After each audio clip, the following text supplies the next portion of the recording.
बिस्मिल्लाहिर्रहमानिर्रहीम, अस्सलाम वालेकुम। आज मैं आप लोगों के लिए लेकर आई हूँ वाइट चिकन कौरमे की रेसिपी, जो कि हम बनाएंगे शादियों वाले स्टाइल में। लेकिन ये है मेरी अपनी पर्सनल रेसिपी, जो कि बहुत ही ज़्यादा टेस्टी बनती है। तो ये रेसिपी वीडियो आप लोगों को अच्छी लगे तो इसको थम्स अप ज़रूर दीजिएगा। चैनल पे नए हैं, सब्सक्राइब नहीं किया हुआ तो चैनल को कर लीजिएगा सब्सक्राइब। तो चलिए बनाना स्टार्ट करते हैं इस रेसिपी का। चिकन वाइट कौरमा बनाने के लिए मैंने यहाँ पे 1 किलो चिकन ले लिया है बोन समेत। अब चिकन को हम मैरिनेट करेंगे, तो नमक जाएगा इसमें हस्बे ज़रूरत। मैंने डाला है 1 टेबल स्पून। अब नमक के साथ ही हम इसमें लहसुन और अदरक का पेस्ट इस्तेमाल करेंगे, जो कि जाएगा 1/2 टेबल स्पून। अभी आधा हम बाद में इस्तेमाल करेंगे। साथ ही पिसी हुई काली मिर्च का इस्तेमाल करी हूँ मैं, ये 1/2 टी स्पून मैंने शामिल कर दी है। और यहाँ पे हम दही डालेंगे तकरीबन 1 कप के करीब। तो यहाँ पे तकरीबन 8 टेबल स्पून के करीब, मतलब कि 1 कप के करीब मैंने दही शामिल कर दिया है। अब तमाम चीज़ों को अच्छी तरीके से ना मिक्स कर लेंगे और इसको हम मैरिनेट करेंगे आधे घंटे के लिए। ये मेथड बहुत ज़्यादा टेस्टी बनाता है वाइट कौरमे को बनाने के लिए। तो चिकन का कौरमा है तो काफ़ी ज़्यादा मज़ेदार बनेगा। अब हमने इसको कवर कर दिया है, आधे घंटे के बाद इसका आगे का स्टेप करेंगे। अब दूसरी तरफ मैंने यहाँ पे 10 अदद बादाम ले लिए थे। इसको मैंने भिगोने के बाद इसका छिलका उतार लिया था और इसको इस तरह से मैंने काट लिया था। अब इसके अलावा मैंने यहाँ पे काजू ले लिए हैं, जो कि हैं 10 अदद। इसके अलावा मैंने यहाँ पे चारों मगज़ लिए हैं, जो कि 2 टेबल स्पून लिए हैं। अब इन तीनों चीज़ों को थोड़े से गर्म दूध के साथ ब्लेंड कर लेंगे, हम एक फ़ाइन सा पेस्ट बना लेंगे। तो देखिए मैंने यहाँ पे तीनों चीज़ों की पेस्ट बना ली है थोड़े से दूध के साथ। अब आ जाते हैं नेक्स्ट स्टेप की तरफ। तो यहाँ पे एक खुली वोक ले ली है, जिसके अंदर हम डालेंगे आधा कप तेल। आप तेल या घी का इस्तेमाल कर सकते हैं। मैं यहाँ पे ऑयल का इस्तेमाल करी हूँ, जो कि मैंने 1/2 कप डाला है। ये फूल मखाने हैं, जो कि मैंने ले लिए हैं 12 से 15 अदद। ये मैंने शामिल कर दिए हैं और इसको हम स्लाइटली फ्राई कर लेंगे। और हल्का सा फ्राई करने के बाद इसको हम निकाल लेंगे। जब ये मखाने हमारे फ्राई हो चुके हैं ना, इसको हम निकाल लेते हैं। अब इसी तेल के अंदर हम डालेंगे 3 मीडियम साइज़ की बिल्कुल फ़ाइन प्याज कटी हुई। तो आप देख सकते हैं कि ये बिल्कुल देखें कितनी फ़ाइन है, ताकि हमारी ये प्याज बहुत अच्छे से घुल सके ग्रेवी के अंदर। तो यहाँ पे इस गरम तेल के अंदर इस प्याज को मैंने शामिल कर दिया है और इसको सौटे करेंगे 2 से 3 मिनट के लिए। इसी के साथ हम डालेंगे इसमें कुछ खड़े गरम मसाले। तो गरम मसालों में मैं डाल रही हूँ 2 अदद बे लीव्स।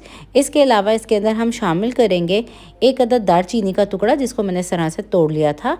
यहाँ पे हरी इलायची ले ली है मैंने 3 से 4 अदद। इसके अलावा काली मिर्च है, सफ़ेद मिर्च है साबुत वाली, जो कि मैंने 1/2 टी स्पून ली है। और 3 से 4 अदद मैंने लौंग ले ली हैं। अच्छा, मैंने यहाँ पे दखनी मिर्चें साबुत वाली डाली हैं। अगर आपके पास ना हो तो टोटली स्किप कर सकते हैं इसे, आप सिर्फ काली मिर्च का इस्तेमाल कर सकते हैं। अब सभी चीज़ों को बहुत अच्छी तरीके से सौटे कर लेंगे। और देखें यहाँ पे प्याज जो है वो स्लाइटली भुन चुकी है। अब जब ये प्याज हमारी भुन चुकी है तो इस स्टेज पे अदरक जाएगी इसमें 1 टीस्पून। लहसुन का पेस्ट हम शामिल करेंगे इसके अंदर 1/2 टीस्पून। मैंने लहसुन और अदरक जो है वो चिकन को मैरिनेट करते हुए भी 1/2 टेबल स्पून डाला था, तो मैंने कम क्वांटिटी में डाला है। इसको हम बहुत अच्छी तरीके से भून लेंगे।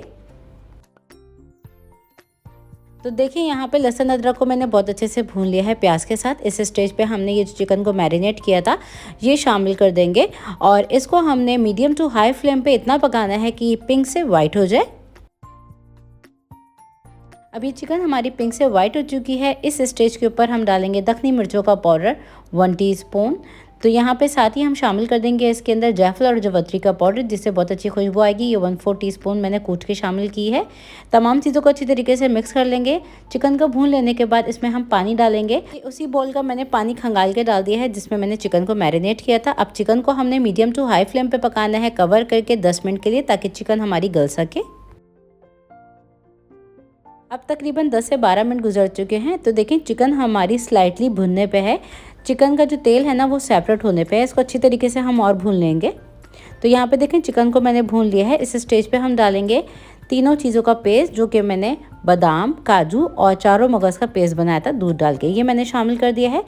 अब यहाँ पे स्पेस को डाल के मैंने भून लिया है। इस स्टेज पे हम शामिल करेंगे भुना पिसा ज़ीरा 1 टीस्पून, कसूरी मेथी का पाउडर 1/2 टीस्पून, जिससे बहुत अच्छी इसमें खुशबू आएगी। इसी के साथ हम डालेंगे इसके अंदर कुकिंग क्रीम, जो कि मैं इसमें शामिल करी हूँ 200 ml। आप टेट्रा पैक थिक क्रीम का इस्तेमाल कर सकते हैं। इसके अंदर डाल के इसको बहुत अच्छी तरीके से भून लेंगे जब तक कि तेल सेपरेट ना हो जाए। अब यहाँ पे देखें कौरमे को मैंने बहुत अच्छी तरीके से ना भून लिया है। तेल हमारा सेपरेट होने पे है। इस स्टेज पे ग्रेवी के लिए मैं डाल रही हूँ गर्म पानी आधा कप।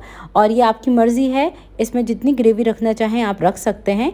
इसको हम कवर करके पकाएंगे 5 से 6 मिनट के लिए, हल्की दम वाली आँच पे। अब तो कौरमे को मैंने दम वाली आँच के ऊपर तकरीबन 5 से 6 मिनट के लिए पका लिया है और ये रेडी हो चुका है। इस स्टेज के ऊपर हम डालेंगे ये फ्राई किए हुए मखाने। आप चाहें तो इसके ऊपर जूलियन कट की हुई अदरक भी शामिल कर सकते हैं और अब हम बस इसको डिश आउट कर लेंगे। तो इसको आप सर्व कीजिए तंदूरी रोटी के साथ, नान के साथ। बहुत ही ज़्यादा लजीज ये बनता है और ये देखें माशाल्लाह से हमारे कोरमे का फाइनल लुक। तो ये थी मेरी आज की वाइट कोरमे की रेसिपी। आप लोग भी इस रेसिपी को ज़रूर ट्राई कीजिएगा और हमेशा की तरह इसका फीडबैक लाजमी दीजिएगा ये रेसिपी आप लोगों से कैसी बनी। तो रेसिपी वीडियो को कर दीजिएगा लाइक और शेयर और कर दीजिएगा छोटा सा प्यारा सा कमेंट और मज़ीद इस तरह की रेसिपीज़ जानने के लिए मेरे चैनल को कर लीजिएगा सब्सक्राइब। फिर मुलाकात होती है नेक्स्ट रेसिपी वीडियो में। जब तक लिए टेक केयर, अल्लाह हाफ़िज़।